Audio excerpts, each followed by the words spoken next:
Hello, hello, everybody. Yo, Corin is a little bit sick. You're gonna hear it in his voice, but yeah. he says he So feels not terrible, even though he sounds bad. yeah, I don't feel too bad. I felt a lot worse yesterday, and a little bit the day before. Today I feel better. But my voice is a little fucked up. So we do this shit for all you guys. So I have this guy, a little sloth tea, creepy as fuck. But Molly said that it like gives it more flavor. And then I got a backup tea. How does the sloth give it more flavor?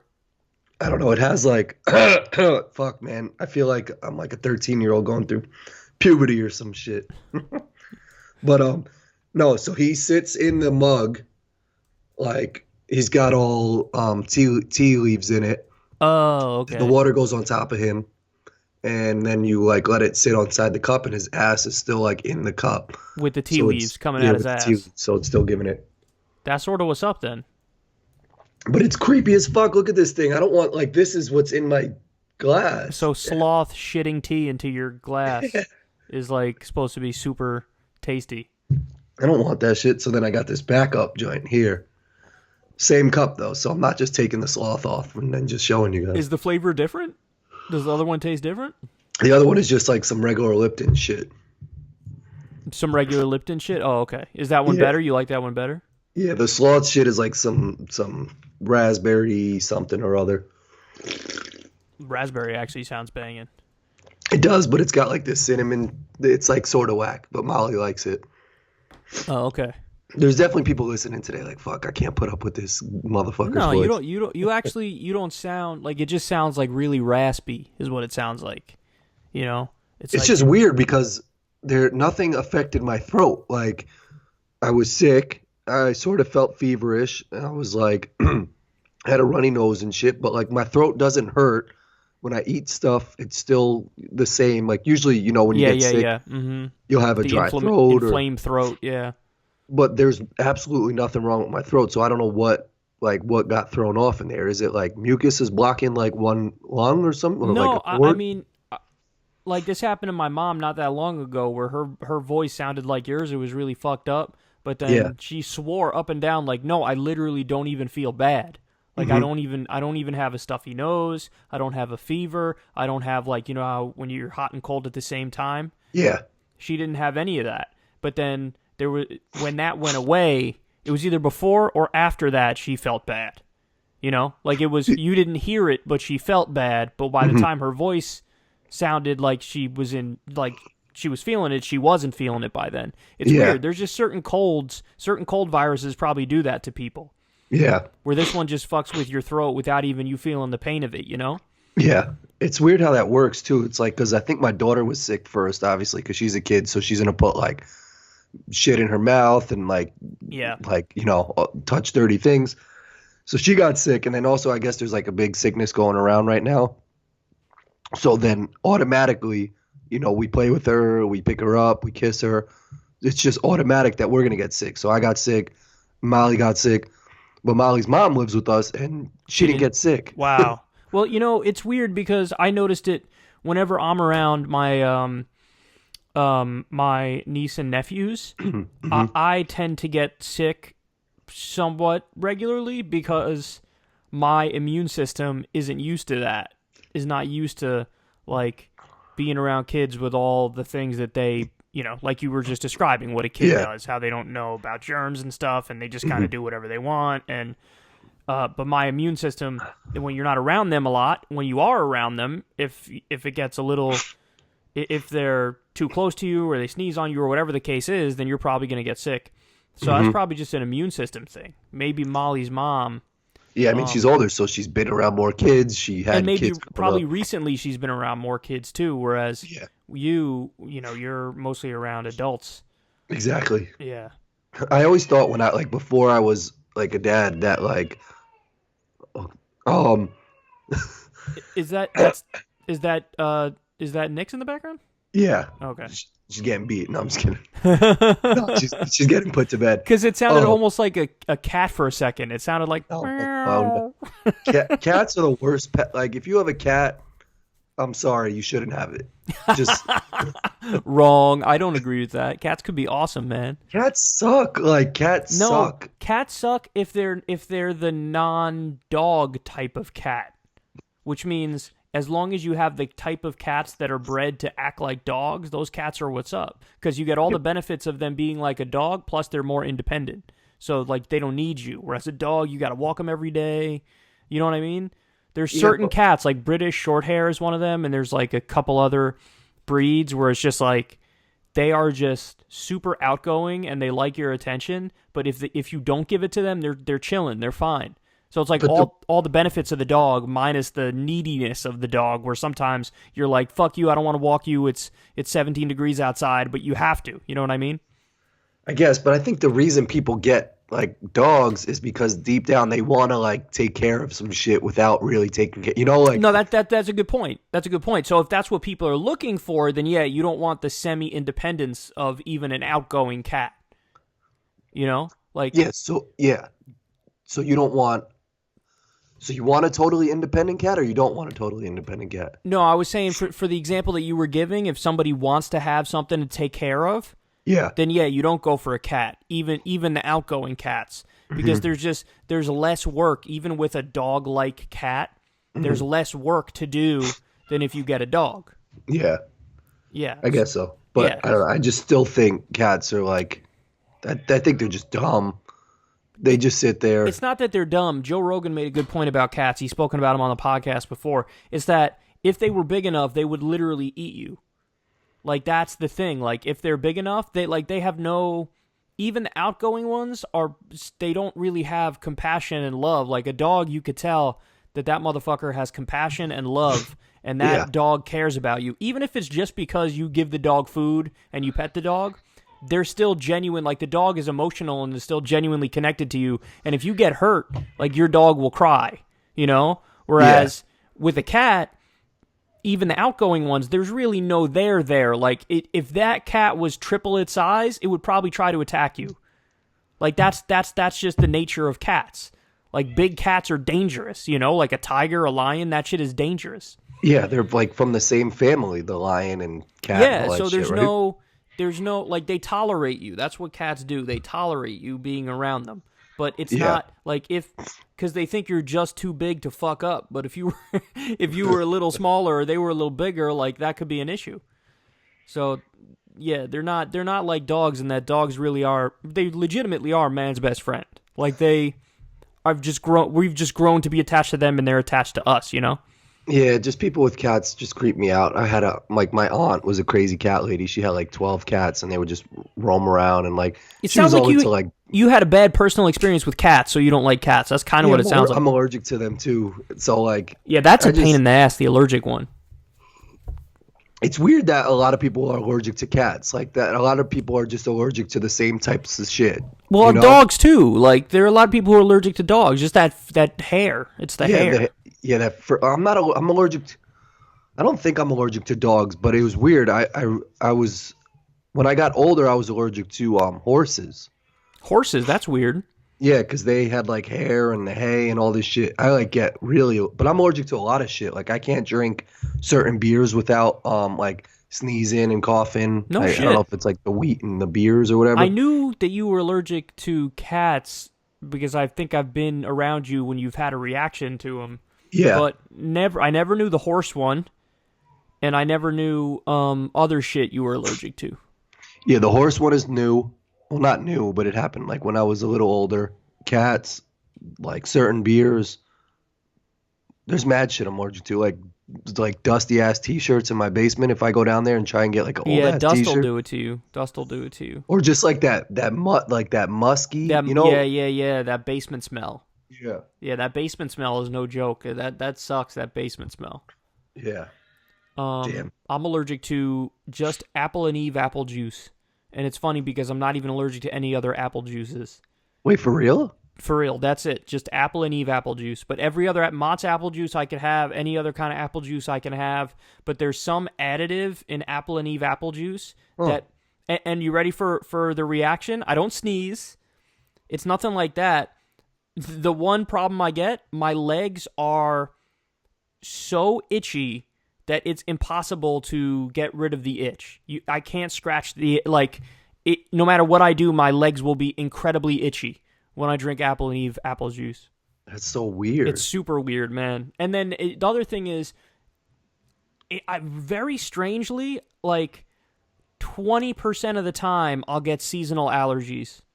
But it's only 20% of the time. Most of the time, I get no seasonal allergies.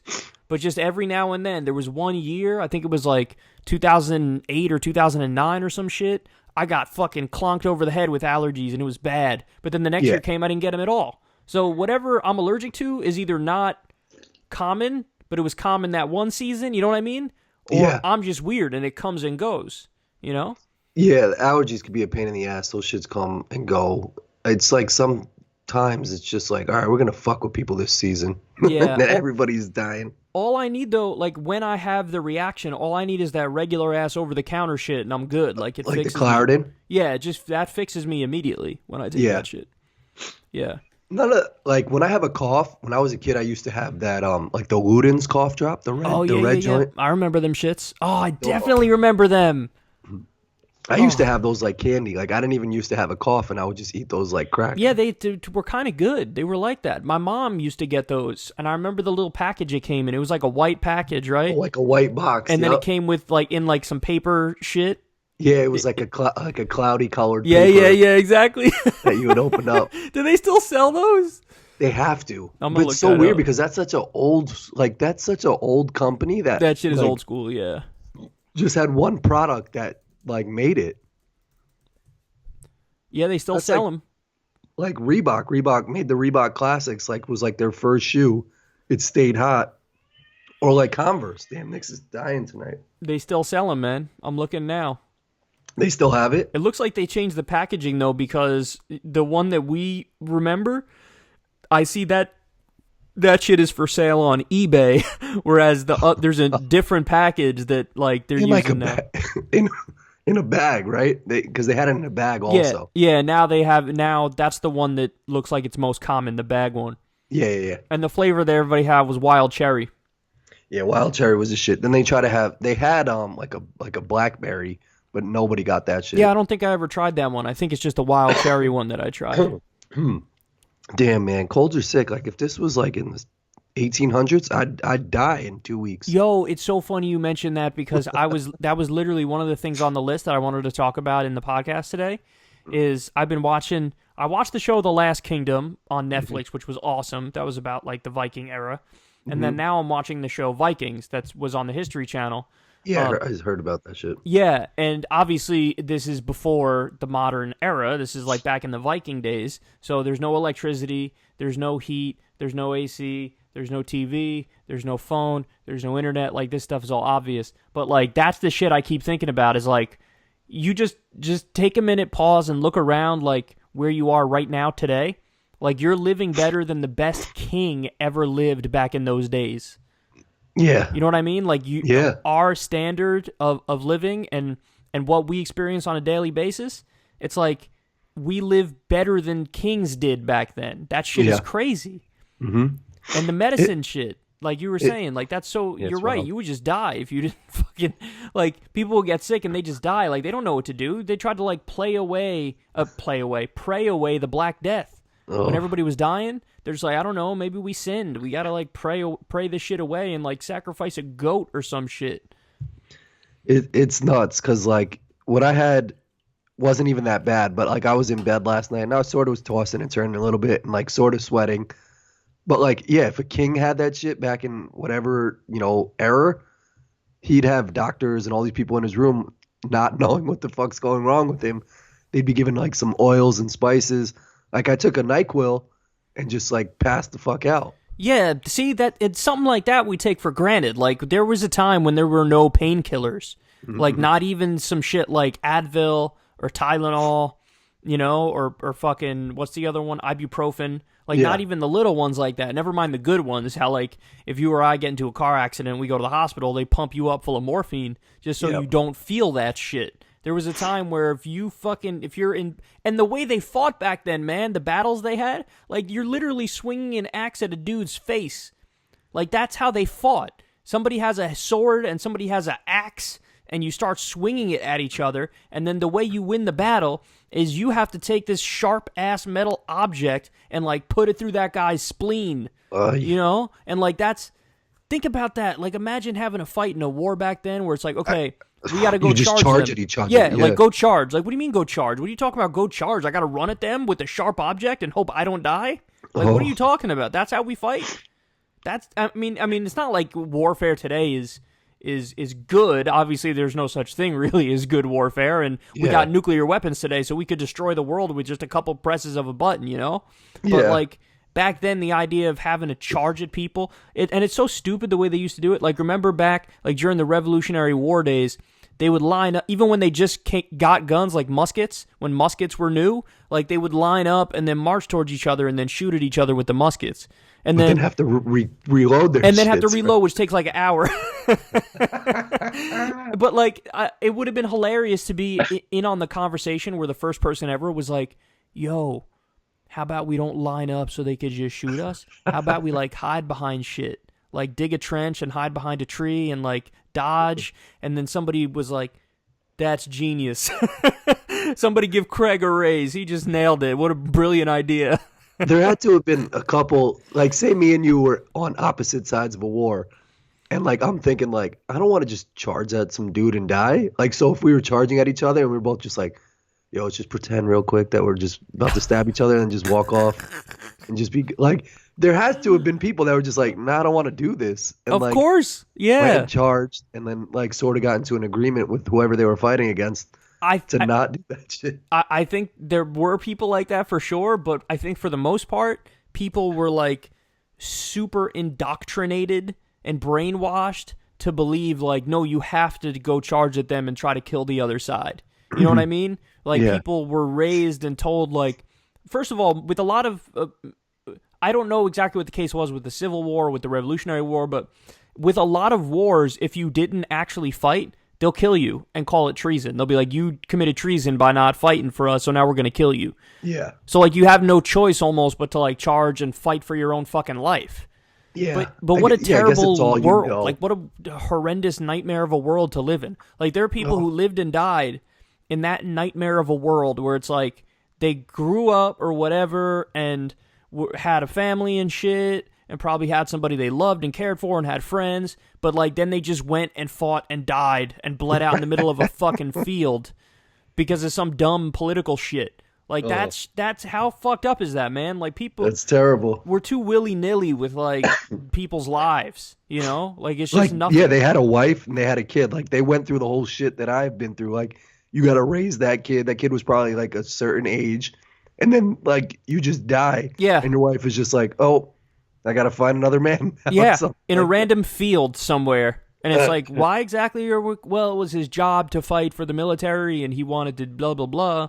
And it's like, damn, really? Like, there are some, I mean, you can make a case for the most noble of wars. Like when we fought the Nazis, you know? It's like the people who died in that, it's like there's a place for them in history fighting like the ultimate evil, you know? Yeah. But like any war where there's a possibility that maybe we could have used diplomacy and negotiation to come to some sort of an agreement, and we're fighting that shit instead, I'd be so pissed. I'd be like, no, fuck you. Like, you guys got to sit down and work this shit out. This motherfucker's not Hitler. You're not Hitler. Like, work this shit out, son. That's why historians have said about the Civil War that, like, there were ways to avoid it because every other country had freed their slaves without having a civil war. So, like, was it possible? I don't know. Maybe some historians say yes. So if I was in that situation, I'd be like, damn, can't we like just find a way so that we don't, zillions of people don't die? You know what I mean? You would think. Our fucking human history is just... So, something I was listening to was like, even in the old Westerns, like when a whole another town would come and invade your shit, it was almost just natural that like they were just going to shoot everybody up in the whole town. And like people would just run away, and they said like they'd be running away with smiles on their faces just because they knew that was part of what happened. So it's like if they got away, they were happy about that shit. It was like, oh, we didn't die. And how if there's an outside invader and they come and they like take over a town or some shit. Yeah, you're right. They treat everybody like shit and they steal everything. Like, that's the thing I can't get over with these Viking shows, is that they're literally like the Vikings will be plotting their next fucking raid and pillaging, and then they'll go and do the raid and they'll pillage, and like that's what they view as their job. Like, oh, what are you doing this season? Oh, we're all getting in a boat and we're traveling for like a month to find some piece of land that we haven't been to yet to go fuck everybody up and steal their shit. Well, that's like pirates. Like yeah, that's like, same shit. Exactly. Like new age pirates. Like that shit it's like still happens. It's but like, that's what we do. That's our whole society is we just fucking all just jack shit and kill people who disagree. And it's like wow, you guys are cold, man. All the time they put into like plotting of robbing and like going on a boat and sailing and all this shit. Like, why don't you just create some fucking boat system or something other than something that could get you in a lot of trouble or killed? Yeah, why not take that energy and put it towards something that's not horrifically immoral? But that's the thing is they didn't think of it like that. They really thought of it more as an in-group, out-group thing, where it's like, if you're in our group, yeah, you get some level of respect, you know, and some degree of rights that are handed down to you. But if you're not in our group, like if you're not a Viking, if you're not a Dane, well then fuck you, you're not even human. Like there's slavery in these shows too. And it's how do they get chosen to be a Viking? Is it just like the I think it's if you're just born into one of these societies, it's oh really? Yeah, they're Danes and they're Vikings and they just go and fucking jack shit and kill people. And it's like if you're born into that, then that's what you're gonna be, you know? Like some people are farmers and yeah, you know, but then with them, it's just like, yeah, that's what we do is we hop in boats, we go places, and we fucking jack shit. Jesus. Yeah. And they're probably successful. Like, they just get a lot of shit, right? Well, yeah, they were some of the best fighters. But the part I'm watching now, spoiler alert, everybody, for Vikings. The part I'm watching now, they had a shitload of trouble getting, trying to do their raid in Paris. They went to Paris, which back then they're calling it Francia. It's not France, it's Francia. It looks like it's like English occupied Paris. So it's not like French people in France. It's like English people, I guess. And it's and they've successfully kind of, you know, fought off the Viking attempt to raid and pillage there. And they all wear the horns on their head and all that stuff. Like, when I think Vikings, I think the Minnesota Vikings. Yeah. I haven't seen much of that in the show, but I don't know. I don't know how historically accurate that is. But I have the same kind of mental image of Vikings too when I think of Viking. Just like braided hair, braided blonde hair, and just like the horns on their head. Yeah, exactly. It was weird because I went to like a botanical gardens thing this weekend, and they had a big statue. And I remember Joe Rogan talking about like when he saw a big statue in Italy, and Molly was like, "Look, because his penis was out, it was like tiny." And I think I remember him saying that like they equated like if you had the smaller your penis was, like the smarter you were, or something like that. Yeah, they viewed it like, oh, if you have a big dick, it's animalistic. It's you're more like an animal than a civilized adult. What a hilarious way to rationalize a tiny dick. It's like, oh, I'm just smarter, bro. Dick, you know, I'm just forget it. That's more animalistic if you have a big old dick. It's like there definitely was a dude with a tiny dick who came up with of theory. Course. It's like, just be honest with yourself, man. It's all right. You have you're just a slightly deficient in that department. No big deal. There's no reason to, but it's like they took it so personally, so they spun it like, no, this is better. It's weird. It probably is true though. I would put money that like Bill Gates and like all these smart like Jeff Bezos probably got some little ass dicks. They probably do, but I also think there's probably a lot of brilliant people with big ass dicks too. Like there's not a direct correlation between dick size and intelligence. It could be. I mean, like all these porn stars are probably dumb as fuck. I heard Stephen Hawking's got a fucking giant dick, man. Like Ron Jeremy was smart in his field, but like he probably wasn't smart outside of that. Oh, I'm watching. They just broke on my TV. It was like Ellen of Ellen thing, but it just got interrupted with Trump doing his little thing tonight. Oh yeah. It looks like an SNL skit. Like it looks like. Is it on your TV? No, but I'll put it on now. But for everybody, obviously, Corin and I are talking at the time that the Trump thing is happening. So I made a prediction about that, and I'll see later if it came true. By the time people are listening to this, they'll probably already know. But my prediction was he's basically going to announce the Ann Coulter plan, and he's going to try to do that for the border, which is he's going to declare a national emergency, and he's going to say, I have the authority to build the wall without even getting congressional approval for it. That's my guess, but I could easily be wrong. I could be wrong, but that's my guess, is that's what he's going to try to do. It just looks like I haven't really watched anything with Trump recently just because, like, I haven't been paying attention to what he's been doing and, like, I haven't seen photos. But just looking at this seems so... Yeah, it seems so fake. It looks fake. It looks I like just there's turned a it on CGI now. screen behind him. Yeah, it looks fake. It looks like... you're right. It looks like SNL is the first thing that comes to mind. Yeah, it's like this guy sitting in the Oval Office, because I remember seeing all the other guys, and like I remember seeing George W. Bush give a speech in the Oval Office. I remember seeing like Obama talk from the Oval Office. Did Obama do it, actually? I don't know if Obama did it.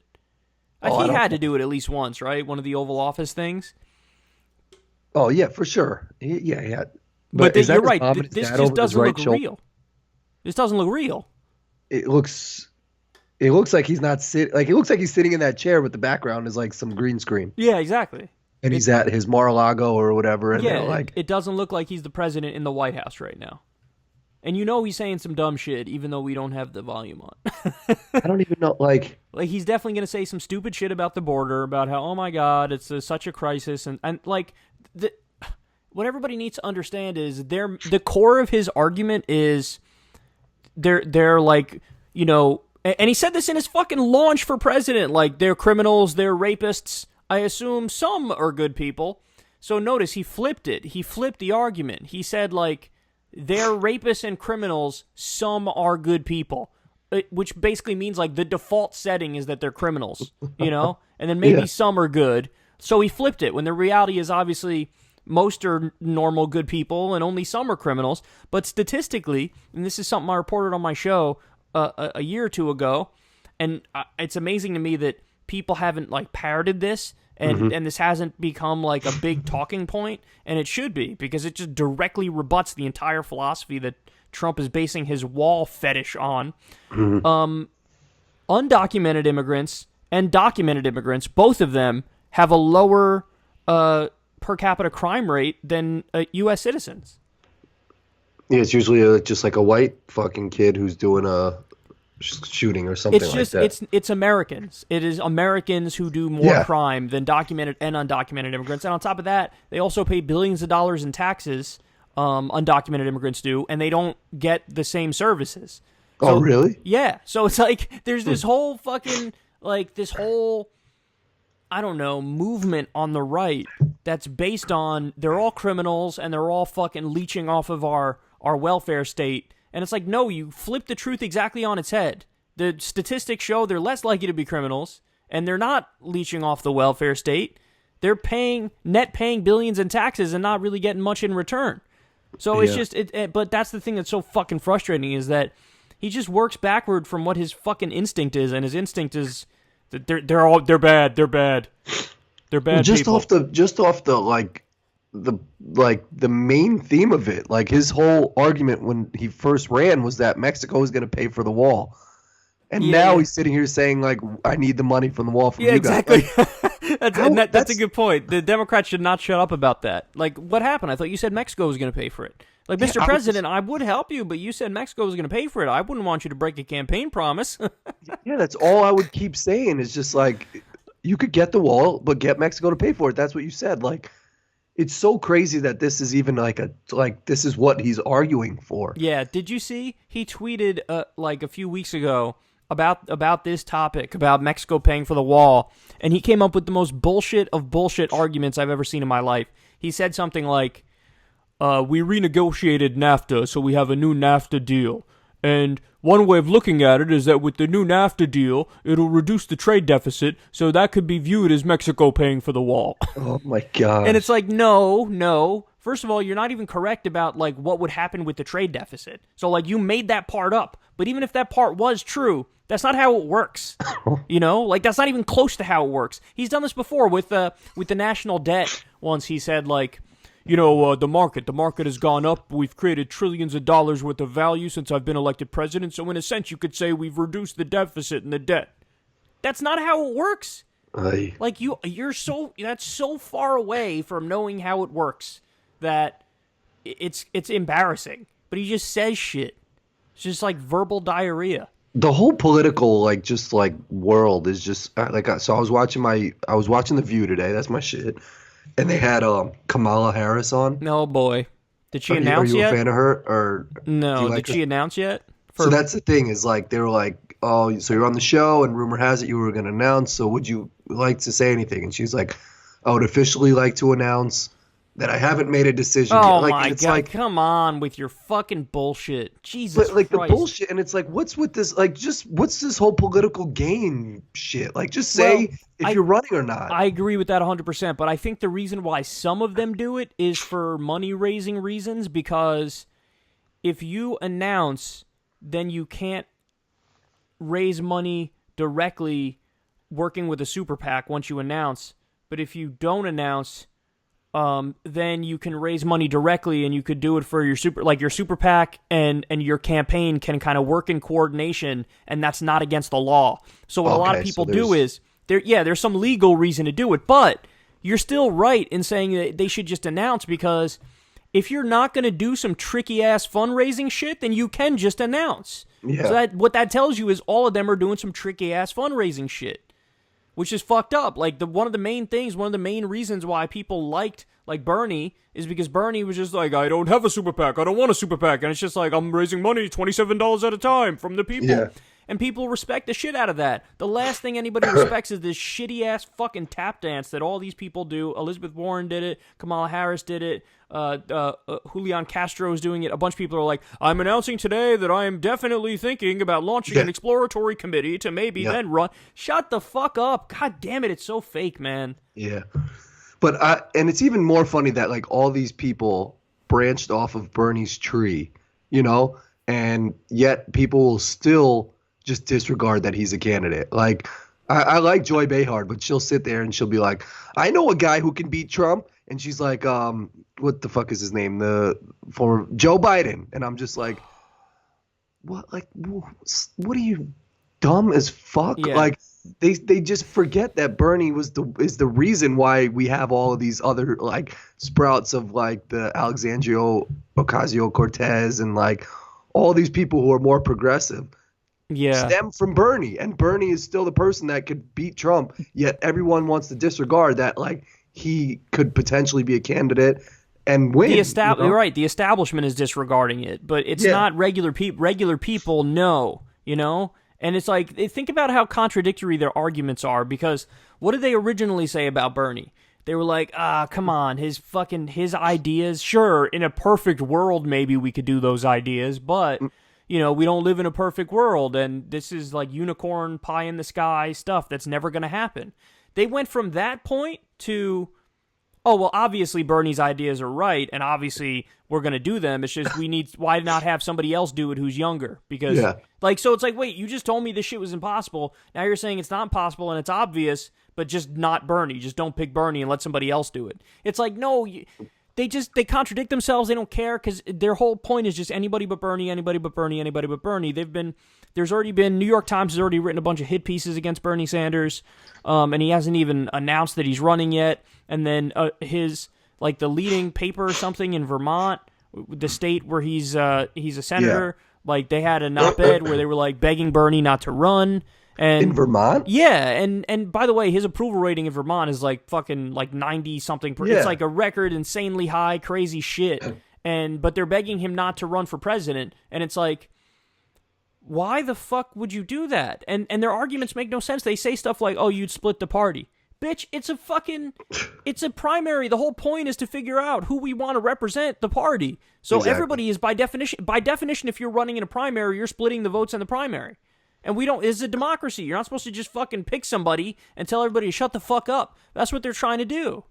And then you'll get people like Whoopi Goldberg getting mad at people for calling Nancy Pelosi old, and that she, Yeah, and then it was she'll never turn about right her around. age. It's never about she'll her turn age. right around and say, "Oh, Bernie's too, he's too out of touch." And I mean, they'll contradict themselves on that shit in a heartbeat. But nobody even ever said that about Nancy Pelosi. If anything, the argument is her ideas are old. She's an old establishment politician, and she's not for all the new policy proposals that are massively popular. That was the argument. But they would straw man us and say like, "Oh, why are you guys ageist and sexist?" It's like, what the fuck? I support Bernie Sanders, so obviously I'm not ageist, and I voted for Jill Stein in 2016, so obviously I'm not sexist. Like, what kind of fucking hacky-ass arguments? But this is what happens when they have nothing to say, when they have no real contribution. It's just, they just sound stupid and say dumb stuff. Dude, Chuck Todd's hair looks fucking crazy. I don't know if you're watching. I fucking hate that guy, man. It's like he looks like a half moon cookie, his hair. It's like half of his shit is good on the left side. And then the right side of his head is just like some buzz cut shit. My favorite thing ever is when Trump tweets shit against Chuck Todd, because it's always so funny. He calls him Sleepy Eyes. He goes, Sleepy Eyes Chuck Todd. But it's like we like these people are like thrown onto us on the TV right here, but then like when we see them at like the Politicon or something like that, it's like nobody fucks with them. Nobody gives a fuck about what Chuck Todd thinks. Lames, yeah. Yeah, nobody cares. That's the thing, is there's this media filtration system, and they force these people on you, and they pretend like these people are in these positions because they earned it. Like, they didn't earn it. You just know he's not going to rock the boat, and you know he's going to be a safe choice. That's why he's out there. I saw Don Lemon do this thing on he was criticizing Kevin Hart, and don't get me wrong, I'm not a fan of Kevin Hart, and but the shit where he was fucking taken off of the whatever it was, the Oscars. But Don Lemon had he tried to make this whole like crazy segment where he was like talking for 5 minutes about how he's part of the black community, but also the LGBTQ community and all this stuff, and really getting at Kevin Hart because he never officially apologized for his comments. I thought he apologized like 100 times. That's what I was saying. So like he kept saying, someone find me a video or article of Kevin Hart apologizing. And then he later goes on in his video and says, this looks like SNL. No, I just caught it out the corner of my eye, and I lost my train of thought in your story immediately, because Nancy Pelosi and Chuck Schumer are standing next to each other giving an address, and they look so weak. They just look so weak. They look so fake, though. And they look so weak. Fake. Look at them. Like, why are you both giving a response? Only fucking pick one of you. And actually, you know what? Don't pick any of you. Pick somebody who's fucking good. Why is Chuck Schumer everywhere now? Like, what's his thing? Is he? He's the Democratic leader in the Senate. And Nancy Pelosi's the Speaker of the House. Okay. So they're literally like the leaders of the Democratic Party, which is why I get that they're responding, but it's just, these are not the two people I would want to put forward. But he's just like creepily staring at the camera with one eye looking like a little like closed. Fucking good at what they do. They're not good politicians. They're both, dude. You know their approval rating? One of them, I forget who is who, but one of them is a 28% approval rating. The other one is a 26% approval rating. So, so Donald Trump is way more popular than both of them, which says a lot. This is not the fucking foot I would put forward. After you win a big election, to have these people represent us, fuck that. But they're just writing SNL's like skit right now. Like this looks like I'm watching SNL. I know. But anyway, go back to the Kevin Hart thing. What was the? So he was just saying that he had never officially apologized, and then he goes on to show a video of Kevin Hart saying, "I've apologized enough about I've said I'm sorry about this too many times." And I was like, you just played a video of him saying I'm sorry, like. He was trying to do like when Rachel Maddow was on air one night, or I forgot what the occasion was, but like she started like tearing up. Oh, it was with the children in jails, maybe something. But she was on air and like she was just made it like she was crying, and it looked so fake. And I was like, he's trying to have like this moment right now. Oh, he's trying to do the soaring rhetoric where it's like, Yeah. here I am, I'm the moral leader. And it's like, no, you're trying so hard to be that, and you're falling flat. And also, what a shitty issue to pick to try to do that. Exactly. He's a fucking comedian who made a joke. Yeah. You know? Like, I'm so tired of the fucking anti-comedy outrage where they, like, take something literal. Like, did you listen to the Louis C.K. thing or no? No, what Oh, thing? You didn't hear about this? Uh-uh. Oh, dude, see, this is I've why been off the grid. you got to get back on Twitter because you would have 100% you would have heard about this by now. Louis C.K. had a leaked set. So he did a set, a new comedy set, and it was at some comedy club, and somebody in the audience was recording it, and he didn't know. Uh-huh. And so they leaked it. They released it. I don't know who they released it to like TMZ or some shit, but then also it's been posted on YouTube.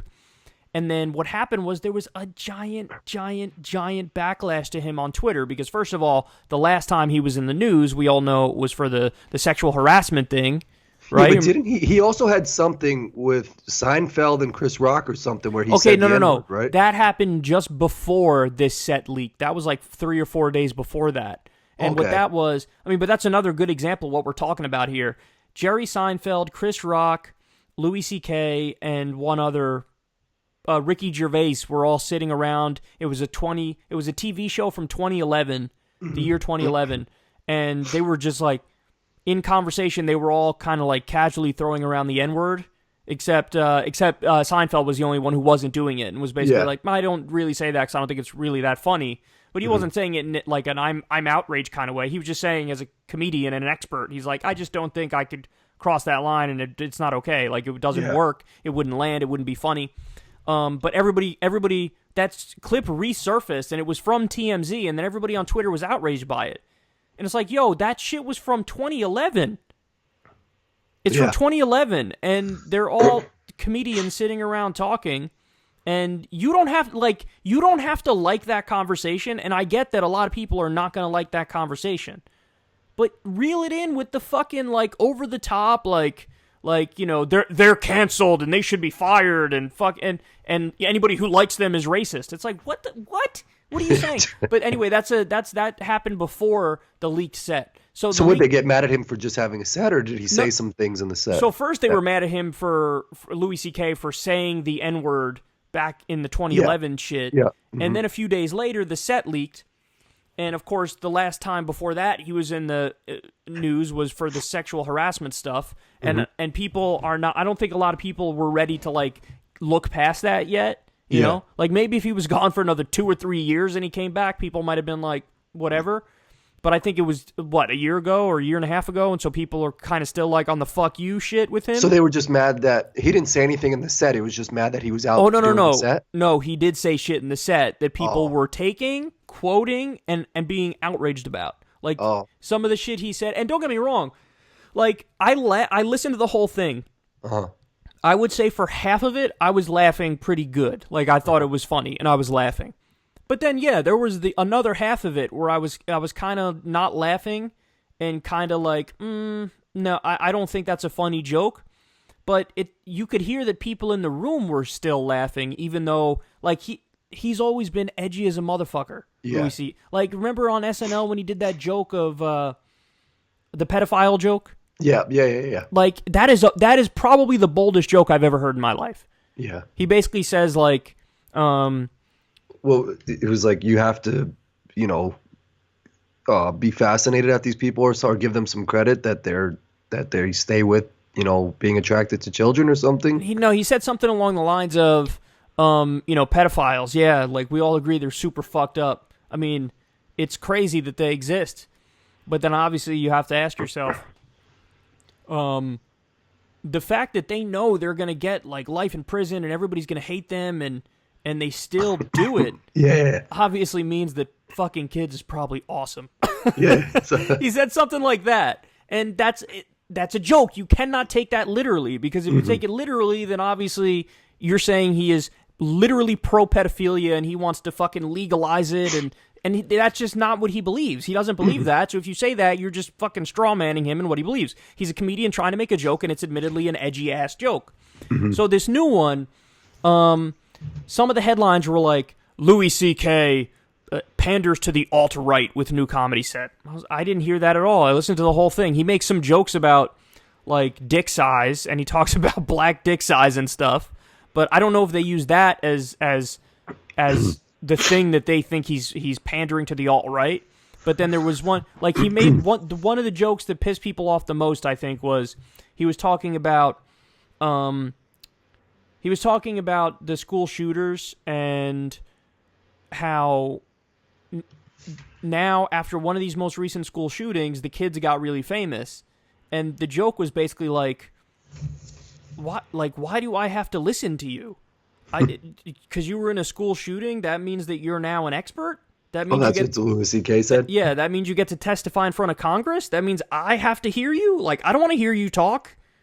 And that was one of the jokes where I was like a little bit... Like, yeah. He goes on, the actual punchline of the joke is something like, why, like, there's so much attention because of what happened to you guys, but if we really believe people are equal, why doesn't anybody give a fuck when my grandma dies? Like, if you're over 65 and you die, and you say, yeah, my uncle died, how old was he? 72. Oh, okay. Like, the reaction is like, whatever. But yeah. That's the joke. Now, again, I will 100% admit up front, that is like a risky ass premise. Like, you are you better be funny if you're going to walk down that path of like school shooters and all that shit. Yeah. But number one, that's his style of comedy. And number two, the room was laughing. So my whole thing is, if you don't like what he said, I totally get it. Like, you don't have to be a fan of Louis C.K. or his comedy or any of that stuff, and you could say, I think it was a bad set, I think it wasn't funny, and no doubt there's a lot of, like, legit comedians out there who are experts, who know way more about this than I do, who would say, I just think it was hacky and it wasn't good, and the punchlines didn't land. But I just couldn't stand, like, when you couldn't go on Twitter for 2.5 days, the whole thing was just talking about how Louis C.K. is fucking evil. Or just don't go to his show. Like, don't go. Like, I'm not going to a country concert because I know I hate that shit. Like, I hate country music. And like, it's all a lot of people overreaching and acting like they now know about comedy, and and acting like they could have done a better set, or acting like, no, that topic is always off limits. Have you ever seen the roasts on Comedy Central? They've literally made like 9/11 jokes, and those shits were funny. Like, I think the people that do well are the people like, I think Joey Diaz is at that point. I think Michael Rappaport is starting to get to that point where, like, he takes all those, like, Michael Rappaport was going in on Pete Davidson and the whole Ariana Grande situation because Pete Davidson was going to, like, commit suicide and, like, Rappaport was making fun of Ariana Grande. And, like, all these news articles were saying, like, Michael Rappaport is being, whatever, sexist and bully, this and that. And, like, he just kept reposting them and, like, laughing about it. Because next week, Pete Davidson was, like, out and about, like, smoking, just chilling. And Rappaport was like, where's all the outrage now? Like, everything's good now? It's like all that shit just blows away. So, like, the more attention you pay to it. So, like, if Louis C.K. just kept going out and doing comedy sets and, like, was on some fuck you type of shit, people would just be like, whatever, that's who he is, Yeah, I think that that's what's going to happen, is that over time it's going to go away, because it just seems so fake. When the outrage mob hits, it seems so fake. Yeah. Because it's like, there's so much shit happening in the world, and the thing that you decided to spend 2.5 days melting down over was a bad comedy set. Like, that just... I get it. The shit he tried to talk about was super edgy, and maybe some of the jokes didn't land. But I got news for you. He's not pro-pedophilia. He's not pro-school shooting. He's not even right-wing. When they try to say he's in bed with the alt-right now, there was this Daily Beast article where he said that. Like, people were seriously analyzing what his political beliefs are based on the comedy set he did. And it's like, you're just wrong if you do that. Because if you sit down with him and you have a real conversation, you try to nail down exactly what his political beliefs are, they're not going to be what you're saying they are. So, like, why are you wasting your time and wasting your breath? And listen, I get it. Like, I don't want to... I don't want to be reflexive and reactionary in the sense that I say, like, you can't disagree. You know what I mean? Like, you're allowed to disagree with even the sentiment behind Louis C.K.'s joke on that front. Yeah. You know what I'm saying? Like, you can have a conversation about the broader point he was trying to make. You can get into the politics of it and say, that's not quite right for reasons X, Y, and Z.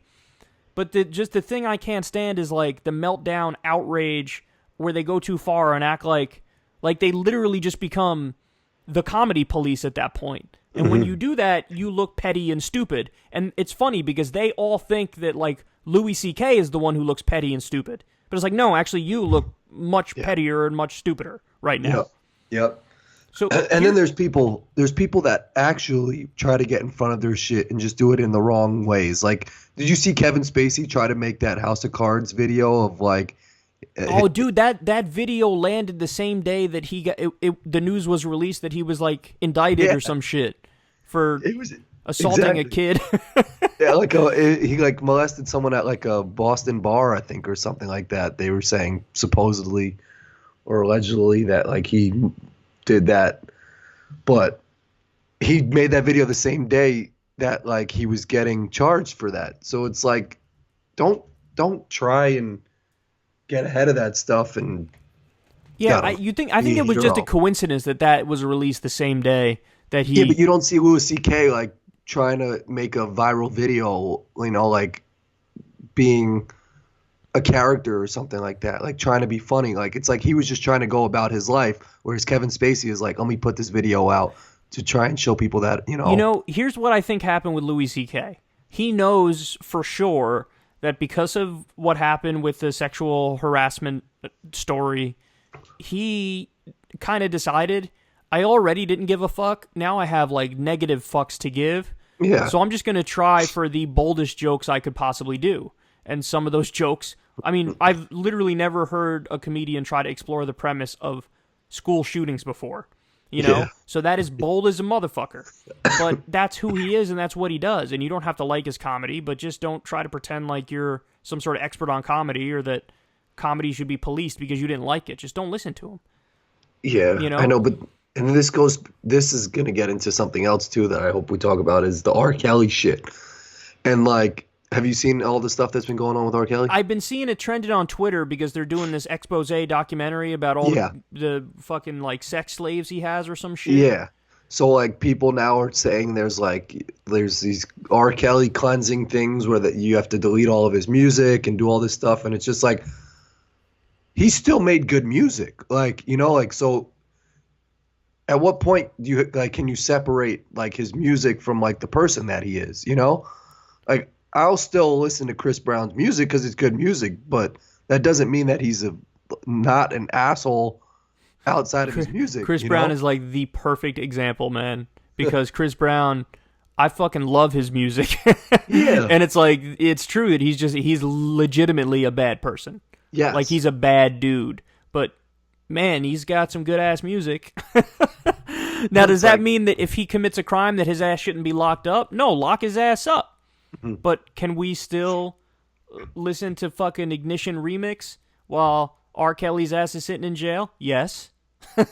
And like, it's so I'm not you know, vouching for R. Kelly or saying that he didn't do any of this stuff, because he definitely. I didn't see the documentary, but there's a lot of shit happening in that documentary, son. There's a lot going on, you know, saying that like these women are like just like they're slaves to him, you know, and he brings them to the show and he makes them seem like he's the only person that they could look at and all this stuff. Who knows what the hell is going on with that? But, you know, like, I don't know. I don't even want to argue for R. Kelly because he definitely is a fucked up dude. But like, he was never charged on anything. He got, you know, charges brought against him for like the pedophilia thing or something like that with the P thing. Sex with a Yeah. minor. Mm-hmm. But he was never charged with anything. And like all these women who are saying stuff now are like, I don't know. I don't fucking know. I think what you're trying to say is there's a difference between did he do something illegal or was he just doing creepy ass sex shit where people were willing participants? That's what you're trying to say. And now after the fact, they found maybe they can make And some I don't money know off the it answer to later. that. My guess is that the documentary is trying to say no, he's a legit criminal. But Yeah, I would have to watch the documentaries and look at the evidence before I make a decision as to whether or not I think he's actually guilty of some shit. yeah. And someone was explaining to me that Like, is he on some Cosby shit, or is he on some fucking just I'm in like a sex freaky. cult shit, and it's all everybody agrees to it? Yeah, Yeah, I don't know. I don't know. yeah, I don't know either. I wouldn't be someone's surprised explaining either to me- way. I'll say that I wouldn't be surprised either way. Yeah, neither would I. He's definitely we've known since we were little kids that R. Kelly is just a fucked up weird dude, like, and he does weird shit. What's so funny is the first introduction I had to him was that song he did. Trapped in the closet. No, the one for Batman or some shit. Oh, Fly something, right? Fly. I believe I could fly. Yeah, He was I believe I actually- could fly. Yeah, So yeah. like, I thought he was like this wholesome ass dude singing happy songs, and Like a then gospel, literally 99% of his songs are about fucking. Yeah, yeah. Like Naive kid thoughts. That's what that is. his CD was called Chocolate Factory, and like I don't think it was just about just like some regular chocolate. Like it was like some weird like It's about him shitting on people. sexual chocolate. Yeah. But I don't know. He's a strange cat. But what was I just gonna say?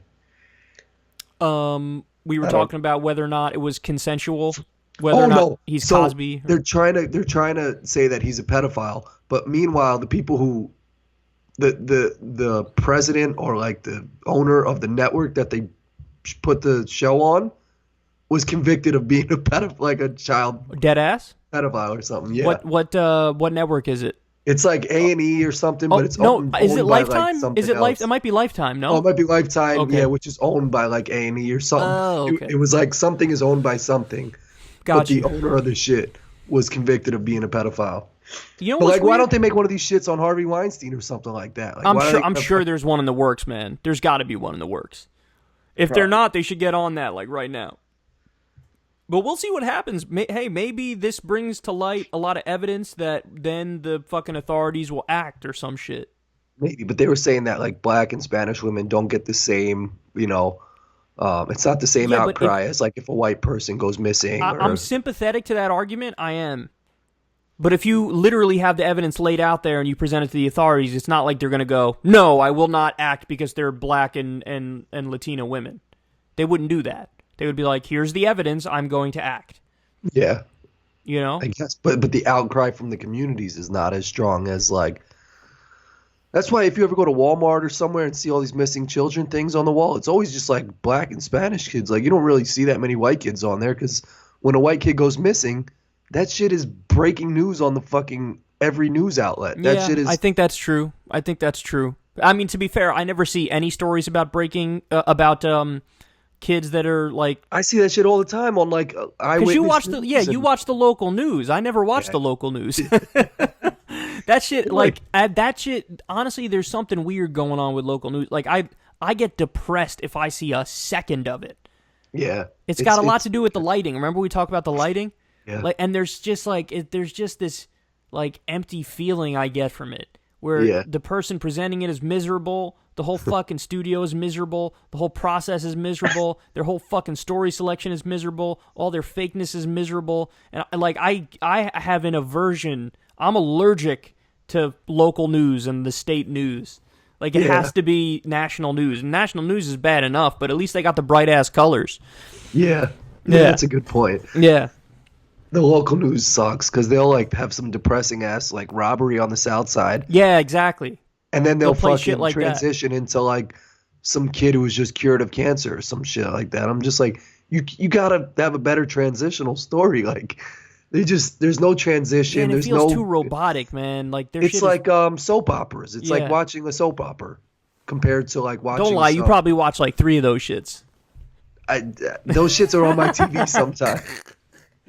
Because they're on at about the same time that you go through your schedule. Well, I work from home 2 days a week, so I have my routine of shit. And sometimes, if I don't change the channel from ABC when like my Windy City Live is over, Then you get hit over with the to Days Steve of Our Harvey, Lives or some shit like that. I'll get hit with some shit that's just like some random ass lady. Today, the lady was like, looking up a cure for her daughter and like slammed her laptop closed. It was like the worst acting ever. Bad acting can get so bad. Like anybody could sniff out bad acting, and it's really weird how even somebody who's not like a movie buff or a TV person, they could just sniff out bad acting immediately and go, "You're bad at this." Yeah. You know, and it's funny. You know what's funny? Some people say that the better the actor, the weirder the person in real life. Like there's not like somebody like Denzel Washington or Leonardo DiCaprio or Kate Winslet. Like they do not have like a strong personality in real life. Well, they're like just more awkward. They're more awkward and more reserved and more quiet. And what they're good at is conceptualizing of a character and a personality and just becoming that. Yeah. And in order to become like somebody else, you can't have your own strong kind of persona, if that makes sense. No, yeah, it does. That's a good point. You know, because think about it. People who do have like a strong persona, they're usually really shitty at acting. Because how can they act like anybody else but themselves? They have such a strong persona, you know? Yeah. Like, what are you going to do? You're going to step out of being fucking who you are? You can't do that. Yeah. I would see, you would think there'd be more of like a fake person because they're like a fucking chameleon. They're just always, you know, they don't have a real identity because they could be a funny person. They could be a serious person. You said it perfectly. They don't have a real identity, which is why they're so good at becoming any identity. Like, you know, an actor is amazing when they're in like, let's say 4 or 5 different movies, and in each movie when you're watching them, you are not at all thinking about what they were like in that other movie because that person in that other movie was just a different person. It's not the same person, even though it's literally the same person. It's just not. Like everything about them is different. And that's when you know you're dealing with a good actor because they have range. And you think acting is easy. Like I always be like, oh, anybody can act. Shit, it's hard. But then like when you see like an athlete or something in a movie, like if Shaq's in a movie or something like that, and he's like up against Denzel, you're just like, damn, like that shit is hard. Awkward. Yeah. Yeah, exactly. So I got really pissed off this week because, well, you know, I'm getting together a poker game, which I love because I haven't played poker regularly in fucking forever, and I always want to do that. It's one of my hobbies. But it struck me, it hit me that no, it really is the case that the government banned online poker. You know what I mean? Like, there's nothing I would like more than, let's say I have a night alone and I got nothing to do, just crack open the laptop and just play a fucking $10, $20 tournament. That's it. And just... So they don't have those anywhere? Like, it's just all banned? There are 3 states in the U.S. See, I had to research this recently because I was thinking about it. 3 states, Delaware, New Jersey, and one other. I forget the third. Where, or may even be 4 actually, but I think it's 3. Where you could gamble legally online. Oh, Nevada is the other one. Where you could gamble legally online. Which is weird because they have all these sports things now, like DraftKings and all these other fan duels where you can bet online on games. Yeah. So there's and even Washington now is doing sports broadcast with in-game bets on the screen. Like sports is different. Yeah, there was actually a Supreme Court case recently that like legalized gambling or something like that. But the states need to craft their own regulations, and states have to take a proactive role in it. You know what I mean? Like, it's not like it's just done now. There was some Supreme Court ruling about gambling. I don't know the specifics of it, but the decision was pretty good for people who like gambling. But the states need to take action too. But anyway, there's a workaround, but every review I've read is like, don't trust any of these sites that are trying to do it. Because... So you can't gamble online, but what you can do is there are these things called subscription services where, like, if you agree to pay this website $20 a month, then they're allowed to have poker tournaments and offer people, like, prizes. So it's like a sweep. That shit sounds shitty, like fishy as fuck. Weary as fuck. And a lot of the reviews are like, don't do it. The sites aren't good. If you ever, like, let's say, and some of them have cash prizes, but let's say you win one of those tournaments. Well, in order to cash out, you need to fill out all this paperwork and prove your residence and send your fucking driver's license. And it's fuck that. Yeah, it's all such a fucking pain in the ass. And this is all because the government decided one day, by the way, because the casino lobby said, we don't want gambling online because it's making our numbers tank. It's making our profits tank. Sheldon Adelson was the driving force behind banning online gambling, specifically online poker. As a direct result of that, they shut it all down one day. They call it like Black Tuesday or something like that. Because it was George Bush, right?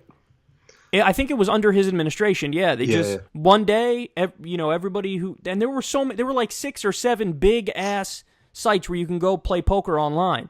And so Poker Stars and all that shit that used to be like it still exists, but you can't use it legally in New York State.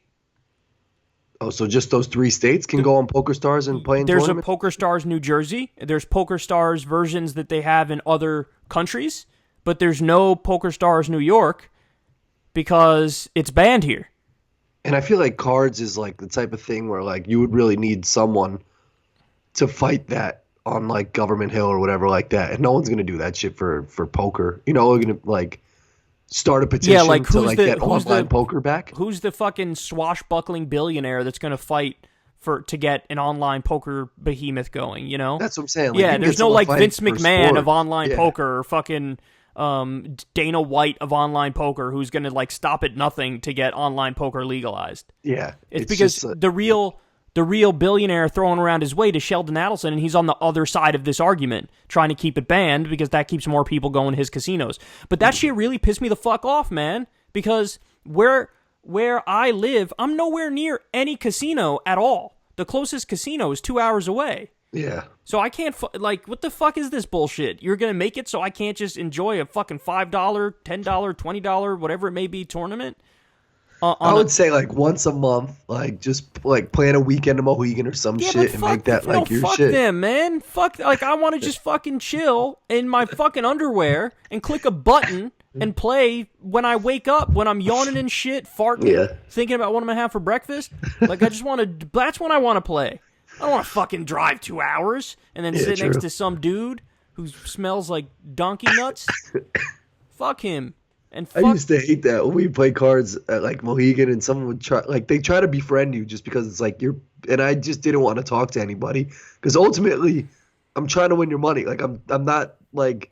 And you don't want to talk at the table. You want to play the game. Talk at the table. You're trying to play the game. You're not trying to fucking. I didn't sit here to have coffee with Derek from, Alabama or some shit. I'm not doing that. I'm here to play poker. But that's why a lot of other people do that shit. It's just to talk and get out and do that shit. But in reality, we're doing it because we just want to play poker. Yeah, exactly. Damn, I don't see that shit coming back anytime soon. And that's the thing that's so depressing, right? Like that's what depresses me. No one's fighting for it. Nobody's fighting for it. That's what depresses me is that like it's this thing that we took for granted. It was so easy to just do something really fun and cool like play poker. Like, oh, you just go online and you want to fucking play a $5 tournament, just go do it. It's cool. But they just took it one day. And there were people who got their fucking livelihood taken away, man. That shit is no joke. There were pros. I bet you pros who lost millions of dollars because they had millions of these. I mean, think about it. These poker sites were like bank accounts for a lot of professional gamblers. Yeah. And then when the government just came and shut it down, people had $2 million in an account that they didn't cash out, and then they come and shut it down, and they're fucked. Yeah. So anyway, I'm really pissed off at this, and then like this country has the nerve to pretend like land of the free. Are you kidding me? That's like the opposite of freedom. You just randomly shut down a booming online industry where nobody was getting hurt because of fucking corruption and lobbying behind the scenes. And they just pick and choose what they want. What's that? They just let people choose. They're not hurting anybody. What the fuck's the problem? It's like land of the free, but also we happen to lock up people for nonviolent drug offenses. Well, I got news for you, assholes. You're not free then. You can't even legally say if you have terminal cancer and you're in excruciating pain, you can't legally decide I want to kill myself peacefully by having a doctor inject me with something that's going to let me go peacefully and take me out of my misery. You're not legally allowed to do that.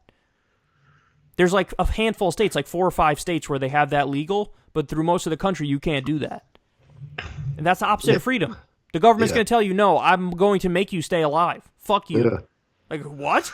Who are you, bitch? Are you kidding me? It's like if they tried to shut down Amazon or some shit like that and said you gotta get back out to all the stores. You gotta go back out to the stores. You know? Imagine it's the same type of shit. the reaction everybody would have if that happened. It's like we're shutting down Amazon, we're shutting down every online. And Amazon's fucked up too in terms of like Jeff Bezos is an asshole. He's worth like over $100 billion, and he's. What if one day they were just like, no more Amazon? If they you gotta banned go back it, out to the malls. all of a sudden I would be arguing in favor of them. Yeah. Like I want them to make them fix their labor practices, but don't fucking ban them. Imagine if they banned all online shopping. All. That's what I'm saying. There's like you got to go back to the malls. Like not enough people are going to malls. You saw today Kmart Sears is like officially closed. That shit is sad. Yeah, man. That's and you think it's gonna stop there? It ain't stopping there. It's all the big box retailers. Every store, even the stores that are like the ones that have kind of weathered the storm because they're the discount ones, like fucking Target and shit, and like eventually they're going belly up. Like how the fuck is Best Buy gonna survive? I don't know how the Office Max by me is still fucking open. They got to be laundering drug money at that shit. I don't know what there's something going on. I know I've said this before, but there's family videos by me. Those shits always have cars in the parking lot. How is that possible that there's family videos by you? There's a video store, a fucking VHS video store? Multiple family videos. Drug money laundering operations. And I've said it before, Mattress Firm. Someone look up a Mattress Firm and find out what they're doing in their shits. Yeah, that shit is. There's like cocaine inside of the mattresses or some Gotta shit. Be. Has to be. 100%. Not even close. But it's crazy. All these stores are going to be like, no one's going to go to stores anymore, you know? I mean, yeah, like, the economy's fucking morphing, man. Who's shopping at malls? Like, who's, like, these little fucking... There are some people who still like to go to malls, but I can't imagine it's enough to keep the malls going, you know? But there's some people who like to make a day of it, like, oh, we'll go, and then we'll get a fucking soft pretzel, you know? Yeah. Malls aren't that bad. But even the movies? What about the movies? Who the fuck wants to go to the movies, motherfucker? We got Netflix. We got Hulu. Yeah, that's true. And you don't have to sit next to people in the fucking theater and, you know, fucking... dress in jeans and shit. You could just wear your sweatpants and lay down on a recliner. You could rent movies. So my wife wanted to see Crazy Rich Asians or whatever. That shit was $5.99 to rent, which renting is for like 2 hours. So that's, I mean, it's not that bad, but it's not in theaters anymore. So like, it's a little less than what a ticket would cost. But then they charged $22 if you wanted to buy that shit. Well, who would buy pay it? $22? Yeah, nobody's going to buy that shit. They're just going to fucking rent it. And that's a good-ass deal, too, if it just got out of theaters and it's only $5.99 to order. But that ratio of renting it was $5.99, but then buying it was $23. Yeah, because that's like a fuck you, we know you're not going to buy it, so if you are going to buy it, here, pay $1,000. It just made no sense. I've seen that, too. Like, it's weird. Even with YouTube sometimes will throw the movie shit in front of you on your screen when you're scrolling down, like through your subscriptions and shit. And so I'll look at the prices and it's always so random. Like some movies will be like $1.99, and then randomly there will be some shit that's like $7.99, and you're like, what the fuck? Yeah, my mom, she texted me the other day because we have this, we have a Fire Stick like downstairs, but like you still got to buy, like, so they gave us the Fire Stick, and I guess when they hooked it up, they had to put their credit card in there or something. So Molly's mom wanted to watch like some weird ass, it was like the sound of, not like the Sound of Music, it was like some weird movie that like my mom asked me the name. She's like, did you watch this or no? I was like, I don't know, what? So then I asked Molly and her mom, and they were like, oh yeah, we rented that shit. And she was like, yeah, I was just curious because it was $4.99. I was like, that shit was $4.99 first off? Like, it was some weird-ass fucking movie. Like, was it new? Hell no, that shit was like from like 1914 Yeah, see, that's what I'm saying. Like that's what YouTube does too. Like, there will be some shit that's expensive randomly, and it'll be something you'll never, ever think would have been expensive. That's what I'm saying. I don't know who comes up with these pricing for the movies. Like, yeah, it doesn't seem like it's market-driven. If it was market-driven, the newer ones would be more expensive, and the older ones would generally be less expensive, unless it's some sort of ridiculous classic, but yeah. So, I got a meal plan, son. We've been talking about this a little bit. I saw that your whole freezer was full of those shits. Yeah, I got a meal plan because, so for people... I mean, I've probably spoken about this before on the show, but if I'm like, I'll go to the store and I'll get some stuff, but when I run out of food, here's what usually happens. It'll still be another 2 weeks before I get to the store. And that's for a mix of reasons. Because I'm busy, but also because I'm lazy, and it just doesn't happen. So it's feast or famine, and sometimes I will go on an inadvertent 3 or 4 day fast where I eat like one meal a day for 3 or 4 days. It'll be a big-ass meal, don't get me wrong. Like, it'll be a big-ass meal. But it'll be one meal for like 3 or 4 days. And then finally I cracked, and I was like, what am I doing? Why don't I just get a meal service so I have plenty of meals always, and this way you just, when you want to cook it, you just, put it in a skillet and make it real quick, or you pop it in the microwave or something's toaster oven, and then you just eat it, and it's pre-made. And it was a good move. I'm happy that I did it now. So is that how it is? Most things are, you could do whatever. They're not all just microwavable. Some are like toaster or oven or some shit. You could pick how you want to make it, basically. Oh, okay. I mean, basically, you could pop everything in the microwave, but sometimes you'll want to just throw it on the skillet because you want to not have it made in the microwave. Yeah. But the only thing that sucks now is I'm going through the phase of figuring out which things are good and which things are bad, Like, so do you decide what you want, or they just Yeah. You could pick. It's an endless list of shit. I don't want to shout the company out because I don't know if I'm 100% gonna keep with this particular company, Yeah. But it's they have everything on the site, and you just click everything you want, and you click the number of meals you want over however long you want, and. Is it a weary person? Do you ever see the person who drops it off at your house? No. Okay. Well, it's only been delivered once, but I didn't see the person.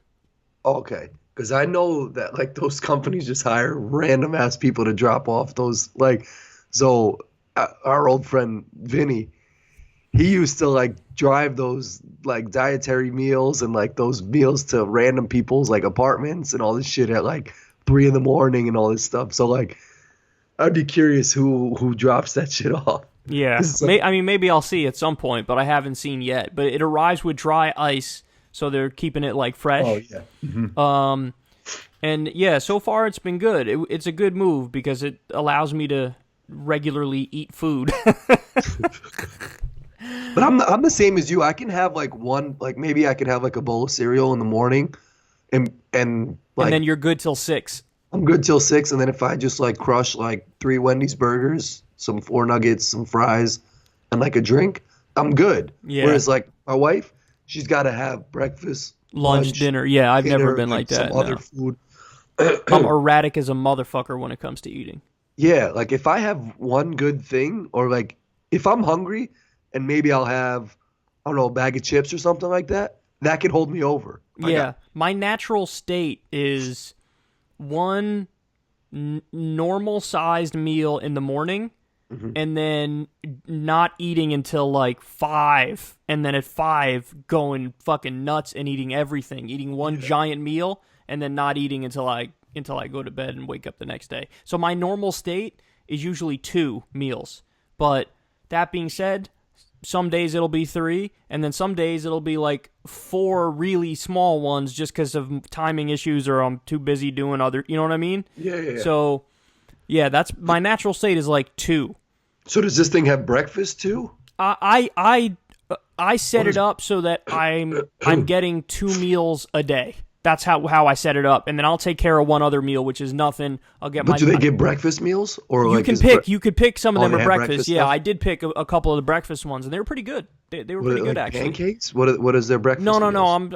I'm going light on the carbs. I got one that's like sausage and potatoes and eggs and stuff like that. It was pretty good. I was actually very pleased with that one. Some of them I was expecting to be good, but were so. Yeah. There's this bowl one that was supposed to be banging. It's got like peppers and different vegetables and then cut up chicken and rice. And I was really excited for this one. I'm like, this one is going to be banging. And then the chicken just didn't taste like good chicken. It just tasted kind of like whack chicken. You know what I had that experience with? And I fucking hate this store or like restaurant or whatever the fuck they're trying to be. But fuck Panera. Panera bread is I don't even know worst. if I've ever had Panera bread. Don't go. It's like they're beyond expensive for what they think they're the shit. It's like It's like a girl in high school who just thinks she's the fucking shit, but like we all know that she's just whack as fuck. And what's funny is those are the people who usually go to Panera Bread. Some like high school or college girl who's got like a fucking $700 bag that she carries. Panera is so fucking whack. I tried to get a soup yesterday, and it had some shit. Like they had 3 soups on their menu, and it was like $3, like $5, $7. And then they had this other shit that said like chicken soup or something. So I was like, let me get that. It came to like $11. It turned out to be some like noodle chicken rice bowl thing that was so whack that wasn't even a soup, and it was just unnecessarily dumb expensive for no reason. It was fucking not a soup, and it was whack, and they gave me some little ass piece of bread. Panera fucking sucks. Well, like, I feel like I'm definitely so never gonna down have on it Panera. again. You know what first popped into my mind when you said Panera is Kosi's. Kosi, yeah. But that's actually not bad. There were some things they sold that I liked. Kosi sucks too. All those places it's suck. Overall it's not great, but it's not terrible. Like I like the honey mustard chicken that was okay. Bacon sandwich, but their what was okay was their chicken parm thing too, but outside of those two things, nothing But they else try was to really make good. it like gourmet, and it's like Yeah, small like sandwiches. you're obviously like, not that, so stop trying to be that. Just accept what you are. You know, Yeah. It's like when a burger joint reps its position in the lineup. You know, like Five Guys is not trying to be an expensive ass like diner burger. It's not trying to be on the next level. It's just comfortably sitting above the fast food joints. Like there's McDonald's, Wendy's, Burger King, White Castle. That's in one category, and then Five Guys is like, yo, I'm just letting you guys know I'm above you. This is where I am in the pecking order. But I'm not. There's other burgers above me, but I'm repping this area right here. Yeah. Whereas like Panera, Kosi's are trying to be like some gourmet sandwich shop, when in reality there's shit like you got the same workers working there that would work at like any other fucking shitty ass sandwich shop, like a Blimpie or some shit. Like when Blimpie closed, like all those motherfuckers went to Kosi's. So like, don't tell me that you have some exclusive shit, because you're just a fucking buttoned up Blimpies or some shit. And I'm sure that if you look at the stuff they like where they get their stuff from, it's probably not expensive stuff. It's the like, same shit. That's what I was thinking when I was eating the chicken in this bowl. I was like, this is like they actively chose the cheap chicken. Like they were like, I'll take the cheap one. You know what I mean? Yeah. Like that's definitely what they do at Kosi's. Hell yeah. And what they do at Panera, they're like, let's get the cheapest shit. And that's fucked up. Like it's funny because there's some things where you pay for what you get, and then there's other things where even if you pay a lot, they're getting you. Like, you know what I mean? Well, that's why I fuck with Subway. Like I got a Subway sub at work the other day, and the lady was like, "Oh, Subway." She's like, "I stopped going there once I found out that like they put like yoga mat like stuff in their bread." And I was like, "But their food is banging, like, and it's $5." Like, I was like, "I don't give a fuck." Like, it's banging, and it's $5 footlong. Like, I totally agree with you. It's bad food. Like they say, everybody. How many times? I'm sure we've all heard that story about Taco Bell of like, and then I saw them take like the meat out, and it something. said grade D meat. Yeah. That I've heard that story 100 times about Taco Bell, and I just, for the life of me, can't stop me from going. It's just that good. If it came out that Kosi's and Panera had like yoga mat shit in their bread, there should be a crazy uproar. Like that shit should be world news. Like they should be shut down.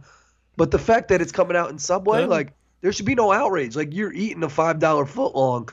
So you taking the chances that there's gonna be some fucked up shit in your food, you know? Like it's repping its place in the pecking order. Like the Subway place in the pecking order is like, yo, you want a quick sandwich? Like that's the Subway spot in the pecking order. Like you're only gonna spend like $6 here, but you're here in the pecking order, and you know what you're signing up for. Yeah. Whereas with Kosi and Panera, they're saying, nah, we're all the way up here. We're special. We're like gourmet. Yeah. But then you eat it and you're like, your shit is below Subway. It tastes worse than Subway. Yeah. So why are you trying to be something that you're not? Like, why don't you just accept where you fall in the lineup? Yep. Because don't get mad at McDonald's when you see fucked up chicken videos of how their chicken gets to their to their oven. Like, because you know you that shit's spent gonna be fucked up. $3.79 on the fucking on the whole meal, so you know what you're getting. But here's a good example of some shit where you know, like, you're paying for quality. Mm-hmm. If you get the chicken that's called Bell and Evans chicken, have you ever had that? I don't know what the fuck that is. Son, like, it doesn't. The first time I had Bell and Evans chicken, I was like, where do they serve it? Like, what is it? No, it's like when you go to the store, if you're buying chicken, like, you know, you got the store brand, you got, like that. Yeah, like the different kinds of, you know, Purdue, whatever the fuck. Like, you got Purdue, you got the store brand, and then the most expensive shit is called Bell and Evans. Oh, really? And one day I was like, let's see if you get what you pay for. Let's see if chicken is one of those things where you get what you pay for. So I got the Bell and Evans.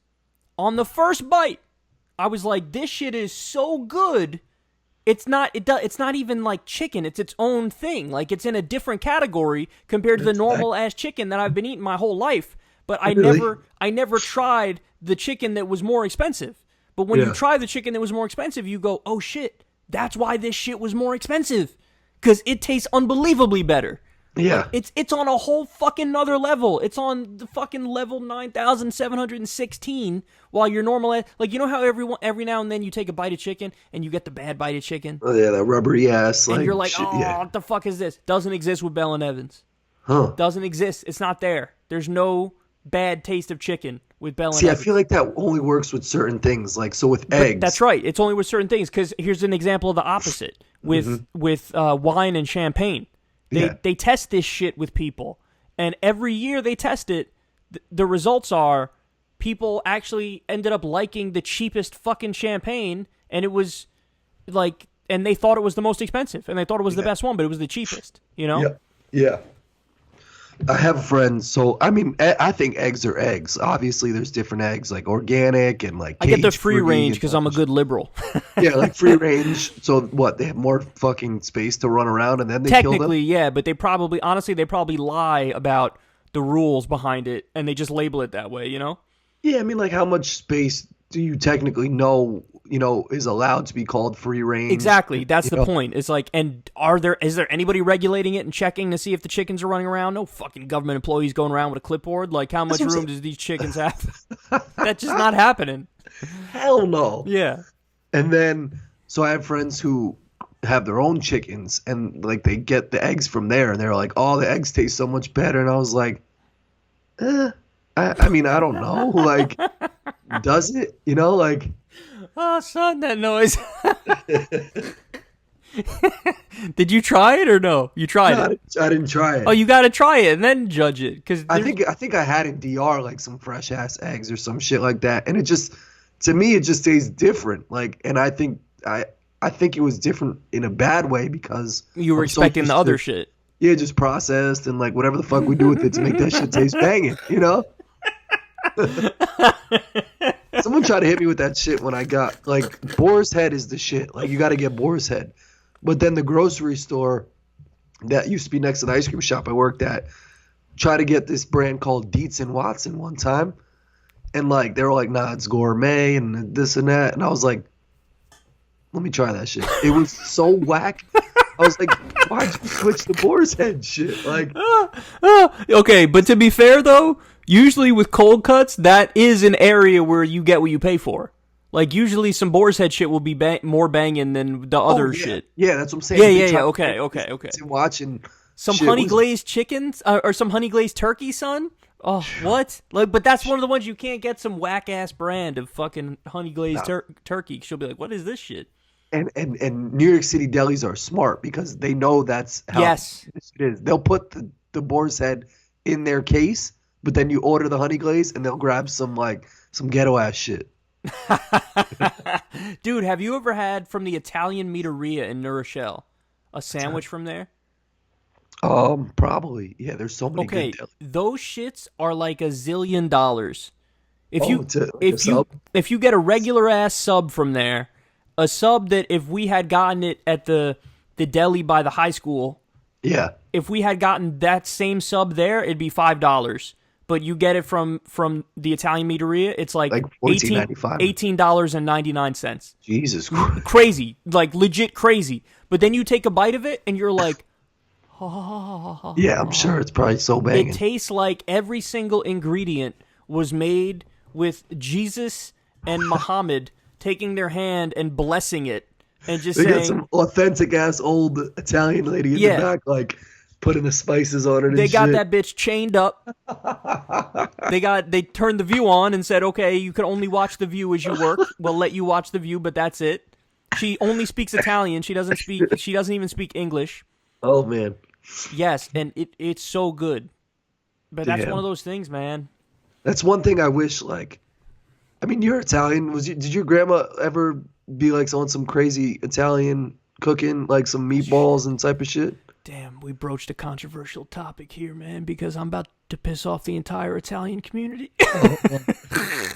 So, yes, my grandma was Italian. So, actually, no, technically, it was my grandma's mom, so my great-grandma. That's the one who was literally off the boat from Italy. Okay. So my grandma spoke Italian and English, but she was born here. This is your mom's mom, right? That's my mom's mom. Yeah, my mom's mom spoke Italian and English, but she was born here. It was her mom who came off the boat from Italy. Okay. Okay? And that shit never got passed down with just some banging ass like meatballs and sausages. And some of it was banging, like some of the stuff she would make. Yeah. But her pasta and her sauce, overrated as fuck. Really? Yeah, like the rest of the family would be like, the fresh sauce. And then there's me, and I'm like, where's the ragu at? I'm serious, because I think it's because when you're a kid, especially, you want like the sweet shit, like you want that sugary taste. Yeah. And they probably pump ragu full of insane amounts of sugar.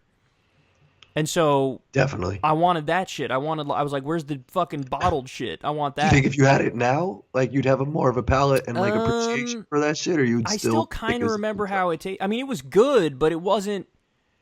It didn't blow my socks off. It wasn't like, "Oh my god, this shit is amazing." But I have had Italian food that has blown my socks off, where I was like, "Holy shit! I didn't know it was possible to make something taste this good." Yeah. Like, there's some so probably. The best examples. There's a place in New Rochelle. What the fuck is it's across the street from Deanna's and across the street from Waikiki, a little hole in the wall place. The fuck's it called? Hold on. Italian restaurant? Yeah, it's an Italian restaurant. Oh, Maestro's. It's across the street from like the HSBC that's over there. Okay, yeah. Yeah, it's Maestro's. Little hole in the wall, little nothing hole in the wall. Mm-hmm. Their penne vodka, out of this world good. Like, really? You eat it and you're like, I'm erect right now. Like, it's so good. It's unbelievable. That's one of the things. But the other best Italian food I ever had was on Arthur Avenue in the Bronx. Oh, yeah, that's the Mecca. Dude, like, every single thing you bit into, you were like, I didn't know it was possible for food to taste this good. Yeah. I didn't know that it was a thing, that my mouth could be like, holy wonderfulness. Yeah, because you go there and you know that, like, there's a dude named Gino in the corner who's in the mob and he just did a hit 7.5 minutes ago.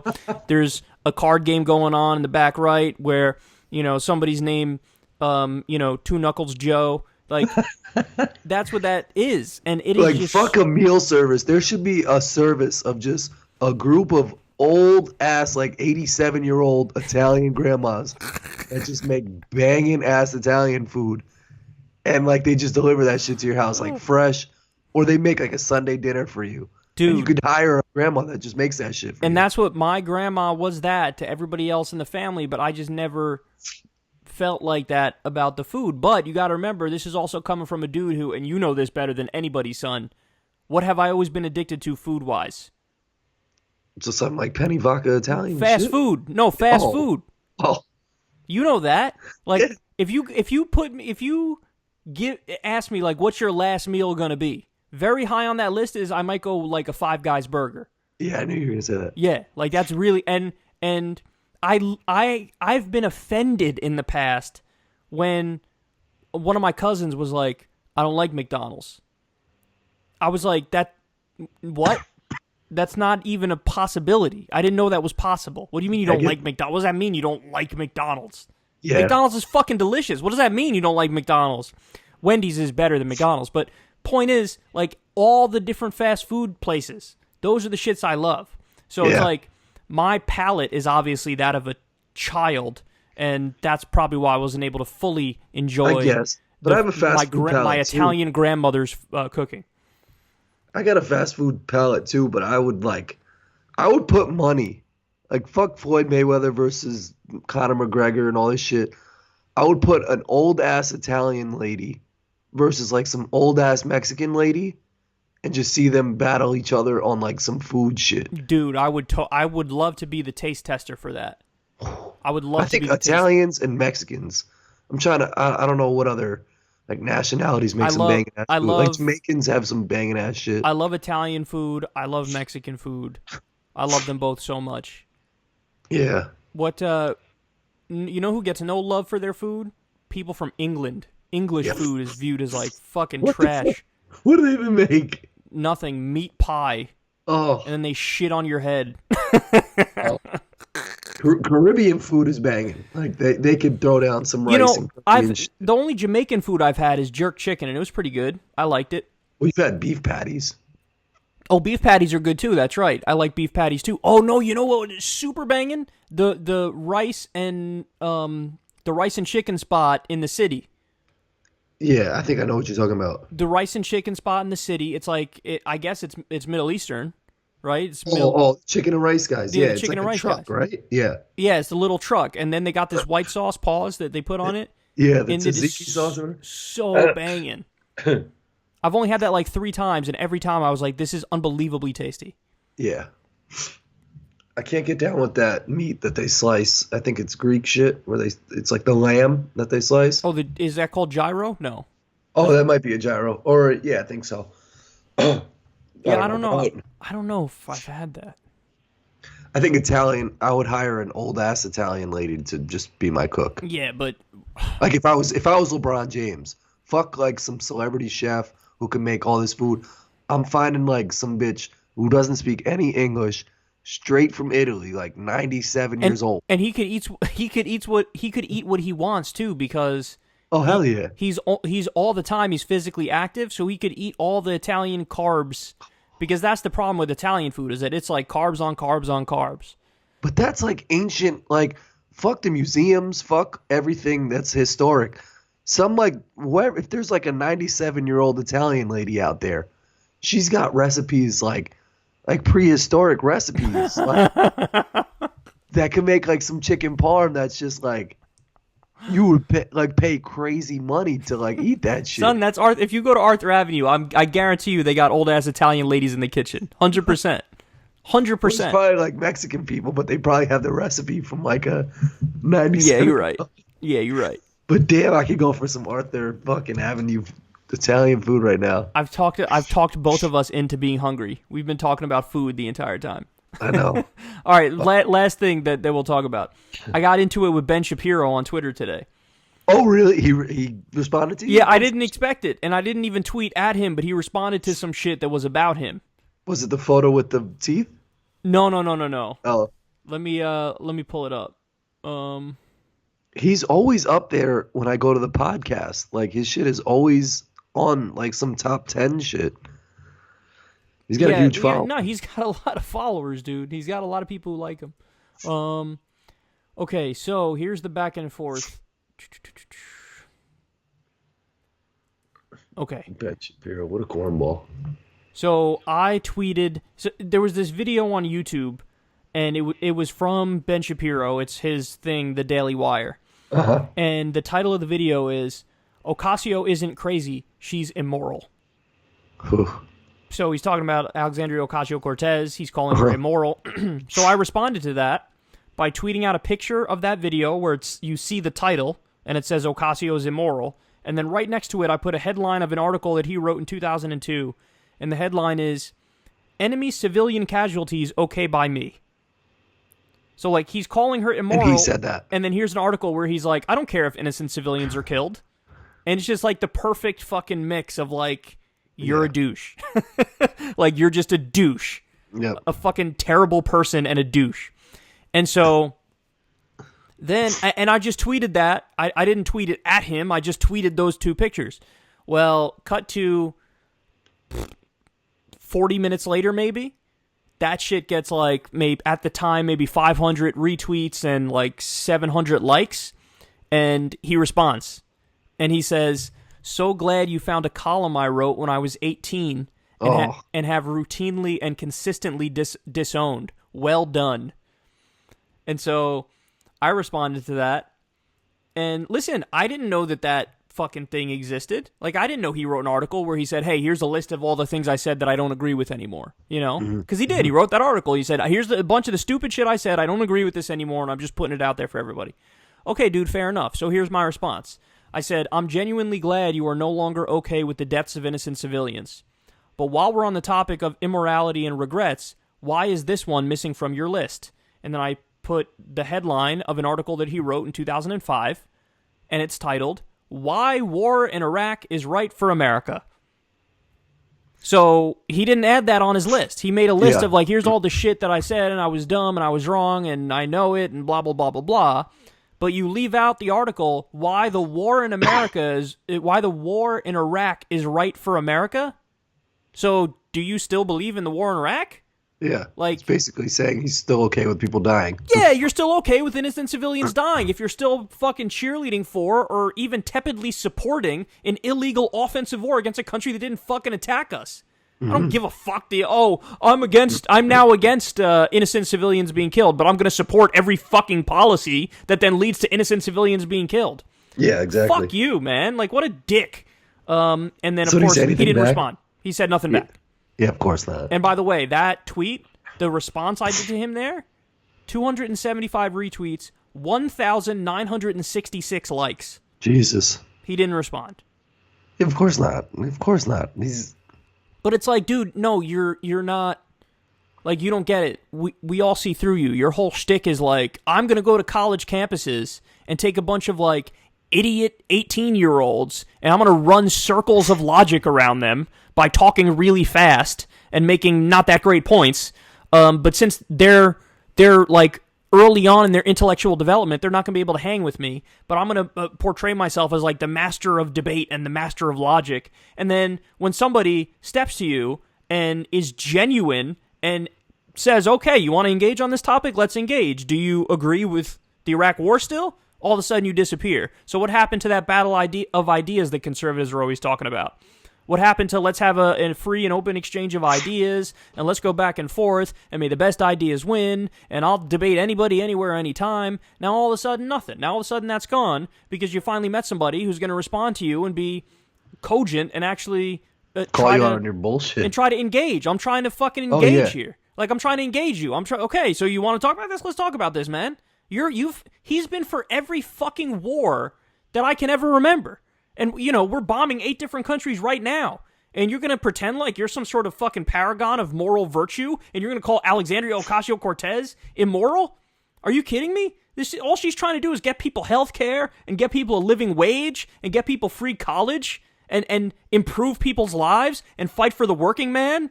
And you're going to fucking lecture her about morality when you've been for every single fucking war I can remember. Illegal offensive wars. I mean, what a goddamn joke, man. He's a phony. He's so overrated. So overrated. And if any fucking Ben Shapiro fans get all triggered and get all in their feelings and they feel like I'm microaggressing him and they need a safe space, well, then go find your goddamn safe space. Because you guys have been saying for the longest time that you want somebody who's going to engage you on the battlefield of ideas. Well, here I am, motherfucker. I'm right here. And when I called out your fucking emperor god, guess what? He ran and he hid. Okay? So let's get that all on the record right now. And by the way, back for Politicon, before Politicon, I had floated him as one of the people who I would debate. And I heard back from the people at Politicon, "Oh, Ben is not debating this year." So, okay, here's the deal. No longer can the right-wingers make the point that the left is scared of open dialogue, and it's the right-wingers who are always willing to engage. Because, like I said, I floated the debate, he didn't do it, and now I call him out directly on Twitter, he responds once, and then he goes away. So everybody should know what they're, the guy who they love, what he's really all about. because he's certainly not what he portrays himself as. Soft. Exactly. Okay, and on that note, what's that lady? What's Sally Weathers up to now? Sally Nelly Welly. Sally Jesse Raphael. Scotty Nell Hughes. Yeah. She's got a show on RT. And would you ever do her shit? Didn't she say she wanted you to do? So I told her I would do her show, and then I got an email from her producer and or whoever sets up the interviews and stuff, and I said, listen, I'm more than happy to do it, but I have to do it through Skype. Yeah. But I said it's okay because I have high speed business internet, so it's not like there's going to be any interference. It's not like it's going to be choppy. You don't have to worry. Like it'll work. And basically the response was, listen, they have a policy of not allowing Skype interviews. Oh, really? Like you have to go. They have to pick you up, and then you go to a studio, and then all that stuff. And she's in LA, right? I'm not sure where she is, but bottom line is, we weren't able to make it work. I'm telling them if you really want me on, believe me, just have me on, and I'll Skype in, and it'll be all good. But they don't want to do it. I guess RT doesn't allow that, but they should because there's you'd have a lot more guests on and good guests on if you do that. Yeah. And I think what they're concerned about is the quality of like the lighting and then maybe the internet speed not being good enough, but that's obviously not a concern because this is what I do. Like I do this, so I have the proper internet that's necessary. So anyway, if Scotty Nell Hughes really wants to have me on, then just have the management say it's okay, and then we're good to go. And didn't that one kid even say that Shapiro would have you on if you wanted? Oh, that's right. But like you didn't believe him, but he was like, "No, dude, he would." And yeah. I don't know. Yeah, he did say that, and I don't know. It's because that would be great. Just like you calling him out on his bullshit. Like they don't want to get called out on their bullshit. But that's the reason why he wouldn't have me on. But also, I'm not like I never go into shit. Like I would never go into a talk with Ben Shapiro with the mindset of I cannot wait to call you out. I go into it saying I hope that we get along and have a good conversation, but then given that it's Ben Shapiro, I'm sure 3.5 minutes into the conversation, I disagree. I'll be like, you just said 4 things that are fucking preposterous, and now I have to respond to it. I wish that wasn't the case. The idea, like I'm not a confrontational person, especially face to face. Like, do you have any idea? Every inkling of your mind and your soul are like, let's get along with the person in front of you. It's a human thing. It's certainly something I feel in every single social situation possible. So I would feel that sitting across from him as well. But it's one of those things where I know that there's going to be plenty of areas where I'll have to regulate on his ass, and I'm sure he wouldn't like that, which is I'm sure why he wouldn't want to have me on. But it's that's okay. why I think that's a lot fine. of those people are phony too, because I'm sure if you were to have a conversation with Ben Shapiro, like behind the scenes talking when the cameras weren't on, I'm sure you guys would agree on shit. But then when those cameras go on, these people like put their phony fake persona on. No, but they have to appeal to their people. With him, I don't know. We might get along if we just don't talk about politics, me and him. Like if we talk about some other shit, we might get along. But on that's why it's fascinating to even think about the conversation, because like what happened when I sat on the same stage as Charlie Kirk at Politicon, and we started talking about different political issues. Well, what I found was he fancies himself somewhat libertarian, so that means that on issues of war and on issues of drugs and the drug war, I said some stuff, and he was like, "I agree. I totally agree." So you guys were agreeing. Yeah, so we can get along because on if we talk about the issues where we agree, like war and like the drug war, okay, we're going to get along. That's fine. With Ben Shapiro, he's a movement conservative, so that means he's more of the Ted Cruz brand of conservative than the Rand Paul brand of conservative. And he's more of the Ted Cruz brand of conservative than even like the Donald Trump brand of conservative. And Donald Trump is like at least nominally a little bit of a paleo conservative, which means he doesn't like he's not supposed to be in favor of all these wars, and he's in favor of doing like some economic protectionism. And like that's some stuff where even with Trump, at least on his rhetoric, where he bashes the trade deals and stuff, I could agree with Trump on that. With Ben, it's almost like there's a hard disagreement on every issue. Like I think he's wrong on the drug war because I think he's a drug warrior. I think he's wrong on the wars. He's for the wars. I'm against the wars.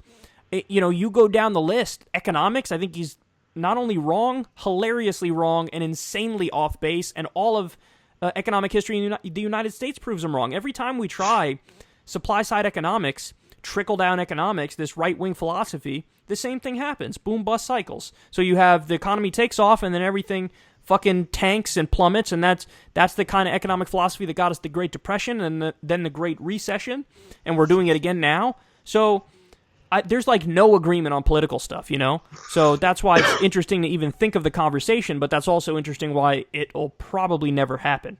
Yeah. I think if he really wanted to do it, me and him could sell out MSG to do a debate. That's for damn sure. Yeah. I really think we could. I think we could sell out MSG if we had a debate. But who knows if it'll ever happen. So there's that. I think one day. We'll see. But anyway, we love you guys. And are you jerking off the sloth?